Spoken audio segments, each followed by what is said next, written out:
doctora Alejandra Contreras. ¿Cómo está? Muy bien, muchas gracias. Muy contenta de estar aquí con ustedes platicando. Nosotras somos estudiantes de la universidad. Mi nombre es Aranza Sánchez, Alexa Monique, Ana Paula López, Naomi Contreras, Giovanna López y Jimena Guzmán. Somos del primer semestre de la licenciatura en nutrición en la Universidad Latinoamericana y agradecemos el tiempo que nos está brindando ahorita para poder realizar esta entrevista, la cual tiene una finalidad educativa, para comprender mejor la labor del nutriólogo en la salud pública y directamente de una persona como usted que se ha especializado en esta área. La entrevista durará alrededor de 60 minutos y la información que nos brinde será confidencial, únicamente será discutida nuestra experiencia con nuestros compañeros de clase y nuestra profesora Melanie. Si usted nos lo permite, esta entrevista será grabada, pero no se publicará en ningún medio digital, más que la plataforma en la cual registramos nuestras evidencias. Muy bien, todo perfecto.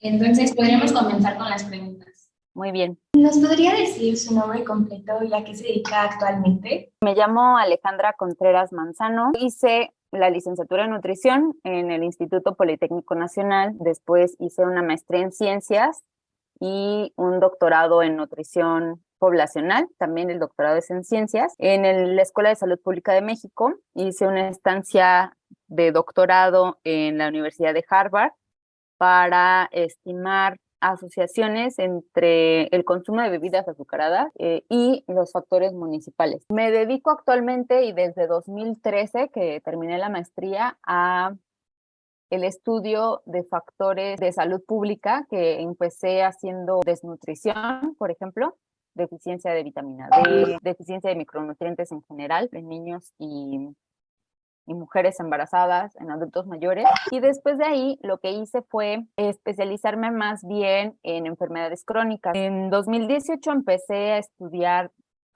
factores del ambiente alimentario como el etiquetado frontal. Entonces empecé analizando perfil de nutrientes, que son estos criterios para decidir si un producto es o no saludable dependiendo de su composición nutrimental. Después me fui un tiempo a una ONG que se llama El Poder del Consumidor para hacer más temas de incidencia política. Esto es hacer actos públicos en los que pues puedes hacer como una especie de manifestación o falta de una regulación o falta de monitoreo de alguna política o falta de implementación incluso de la normatividad.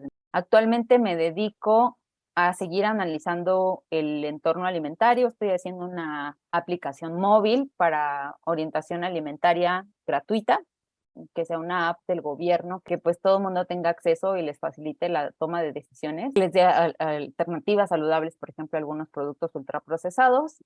Estoy trabajando también algunos temas de recolección de datos de productos a través de sitios en línea y estoy trabajando lo que seguía haciendo en Harvard, en mi doctorado. Estaba haciendo la asociación municipal, pero no lo estoy haciendo solo con diabetes, sino que estoy trabajando con una investigadora postdoc que está en el instituto y estamos analizando no solo diabetes, sino también hipertensión, obesidad y infarto, dislipidemias, enfermedad renal crónica. Todos estos factores, cómo se asocian a nivel municipal.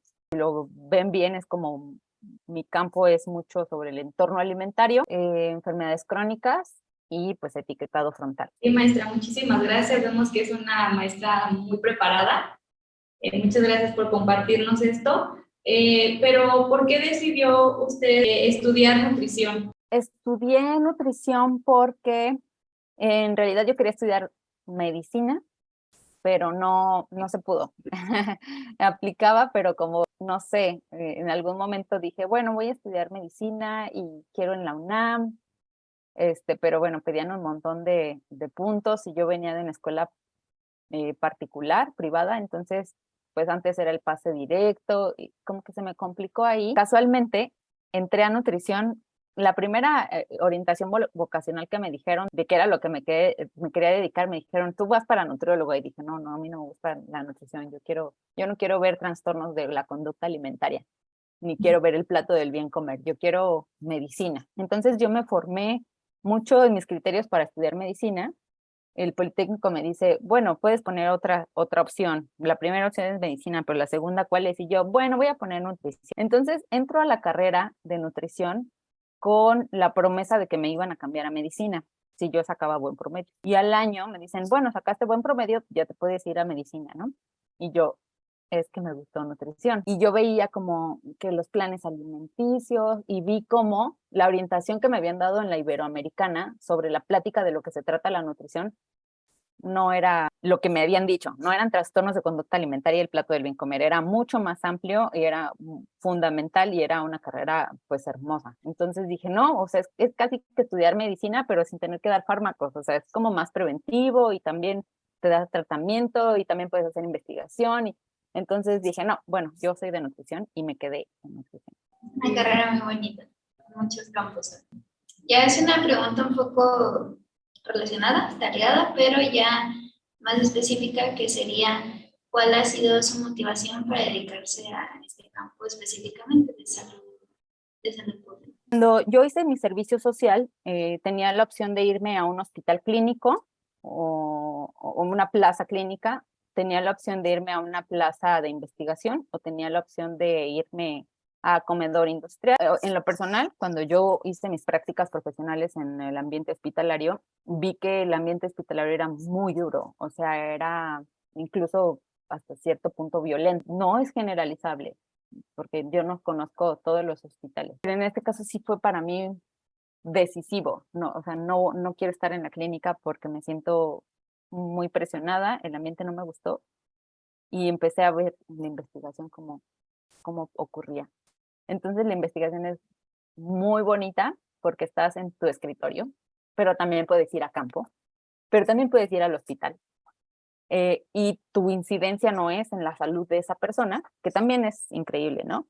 Pero incidir en una población completa, o sea, lo que tú estudiaste, que se publique en un artículo y ese artículo lo tome el que te toma la decisión y diga el político, ok, vamos a hacer esta norma, ok, vamos a hacer, o sea, que tú le puedas comprobar a un tomador de decisiones que esta es la ruta que debe seguir, es increíble. Me fui metiendo como en la investigación y decidí hacer mi servicio social, ya que había hecho mis prácticas en hospital, decidí hacerlas en servicios, en investigación, y me di cuenta que yo estaba haciendo protocolos de investigación en el Instituto Nacional de Cardiología, y yo veía los artículos que se publicaban de ese estudio, y dije, wow, yo quiero hacer esto.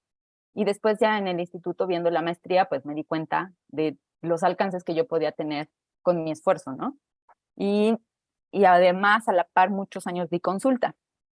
Entonces era muy padre porque yo tenía la consulta privada en las tardes, pero en la mañana, ahorita ya no me da tiempo de dar consulta, pero estaba combinando. Y bueno, me enamoré más de la nutrición y me encanta mi trabajo. Entonces, pues si yo les puedo dar un consejo, sería exploren, no se queden solo con el quiero ser clínica o quiero ser, porque a veces el 99% de las nutriólogas dice quiero ser clínica. Yo también era de esas nutriólogas que piensan que lo clínico es de ellas, pero exploren. Bueno, pues yo creo que nadie sabe lo que es la carrera de nutrición hasta que estás dentro y sabes más sobre el tema y las más áreas que puedes aportar. ¿Y puede decirnos qué puede aportar un nutriólogo en el área de salud pública? Lo que un nutriólogo puede aportar en salud pública, todo puede ser que el nutriólogo aporte desde un diagnóstico comunitario, puede dar consulta en una comunidad, ¿no? O sea, como decir, voy a hacer una infografía que les sirva a este centro de salud para que las mamás que vienen pues tengan una nutrición, unos conocimientos de nutrición que ayude a tener una dieta adecuada para sus hijos. Puede ser que el presidente municipal diga, a ver, el nutriólogo, hazme un diagnóstico, ¿cómo estamos? Bueno, pues voy a evaluar índice de masa corporal, voy a medirles hemoglobina a los niños, a las mujeres les voy a medir la glucosa y el colesterol, a los viejitos les voy a hacer densitometría, o no sé, ¿no? Algo así. Puede ser que estés en un Instituto Nacional de Salud Pública como yo y te digan, bueno, ahora vamos a hacer un programa, vamos a evaluar este programa. Depende mucho de lo que ustedes quieran evaluar como un nutriólogo que se dedica a la salud pública. Entonces, creo que la labor del nutriólogo en el ámbito de la salud pública es muy, muy amplio. Puedes hacer también lactancia materna, actividad física, entorno alimentario, enfermedades crónicas, desnutrición. El ámbito que a ustedes les interese, hay un campo en salud pública que lo puede desarrollar. Esta pregunta ya es un poquito más específica y es ¿qué tipo de problemáticas en temas de nutrición le ha tocado como enfrentar a nivel poblacional? Y si nos puede explicar un poquito cómo las ha sabido como enfrentar o abordar. Una era del ICONSA, evaluar el programa y ver cómo se puede mejorar la leche. Lo hicimos con estudios, ¿no? Estudios en población indígena, niños en albergues que tomaban la leche. Entonces pudimos comparar grupos, a grupos donde se les daba leche descremada, a otros que les daba pues la leche normal, que era la entera, y a otros que no tomaban leche. Entonces se comparaba y se decía, a ver, los niños, porque tenían la hipótesis de que si hacíamos la leche descremada y se les daba a los niños, iban a tener elevado el colesterol. Entonces se hizo este estudio.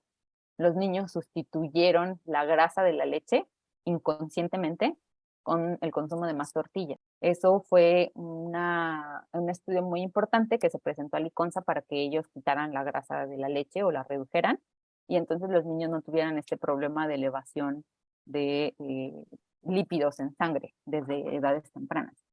Eso fue uno.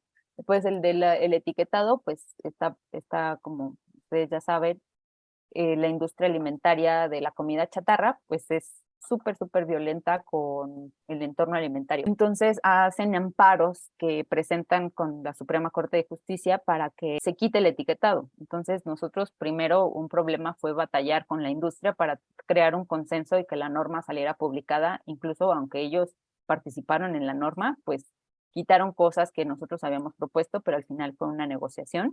Esta forma de lidiar siempre en salud pública es idealmente basado en evidencia, ¿no? Entonces puede ser que hagas grupos focales y es una evidencia cualitativa, es decir, entrevistas y análisis de información no cuantitativa, y que sirve también de evidencia. Y bueno, una pregunta que ahorita se me ocurrió, a ustedes, por ejemplo, que hacen esta parte de evidencia, ¿a ustedes les sirven más las encuestas que realizan cuantitativas que las cualitativas?